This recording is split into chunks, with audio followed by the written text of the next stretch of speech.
Jangan lupa tekan subscribe biar nggak ketinggalan sejarah-sejarah selanjutnya. Ini akan melakukan hal yang mengerikan padanya.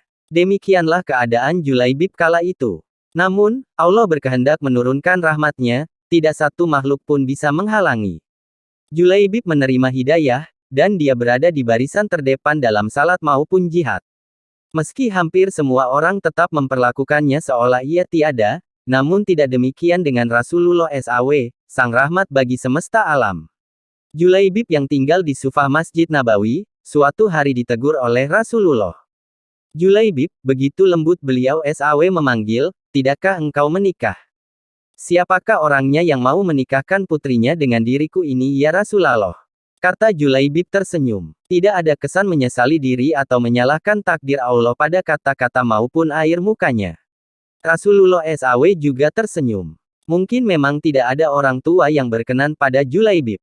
Namun, hari berikutnya, ketika bertemu dengan Julaibib, Rasulullah kembali menanyakan hal sama. Julaibib, tidakkah engkau menikah? Dan Julaibib menjawab dengan jawaban yang sama. Begitu, begitu, begitu. 3 kali, 3 hari berturut-turut. Dan pada hari ketiga itulah, Rasulullah memegang lengan Julaibib dan membawanya ke salah satu rumah pemimpin Ansar. Aku ingin menikahkan putri kalian, kata Rasulullah pada si pemilik rumah. Betapa indahnya dan betapa berkahnya, demikian respons pemilik rumah dengan wajah berseri-seri, mengira bahwa sang nabi lah calon menantunya. Oh, ya Rasulullah, ini sungguh akan menjadi cahaya yang menyingkirkan temaram di rumah kami.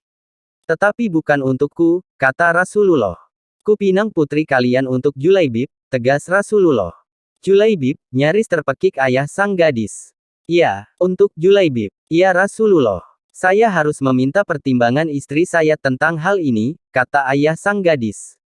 Dengan Julaibib, istrinya menjawab, bagaimana bisa? Julaibib berwajah lusuh, tidak bernasab, tidak berkabilah, tidak berpangkat, dan tidak berharta.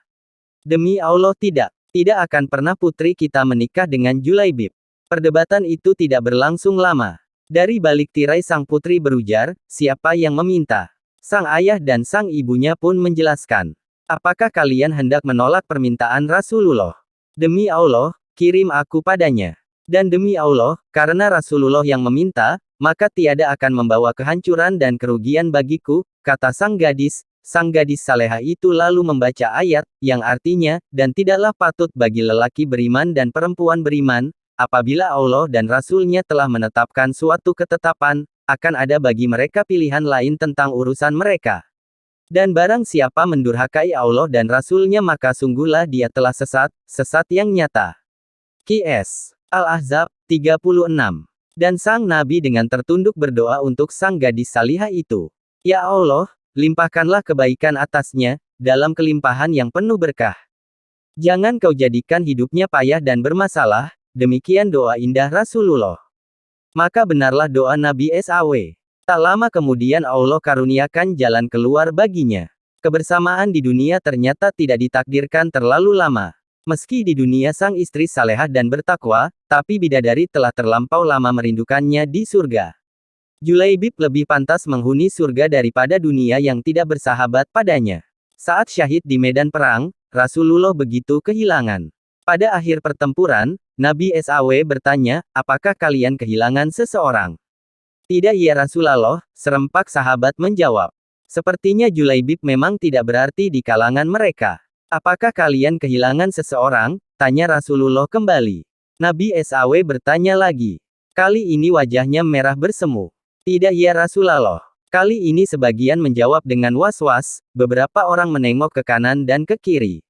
Rasulullah menghela nafasnya. Tetapi aku kehilangan Julaibib, kata beliau. Para sahabat tersadar, carilah Julaibib.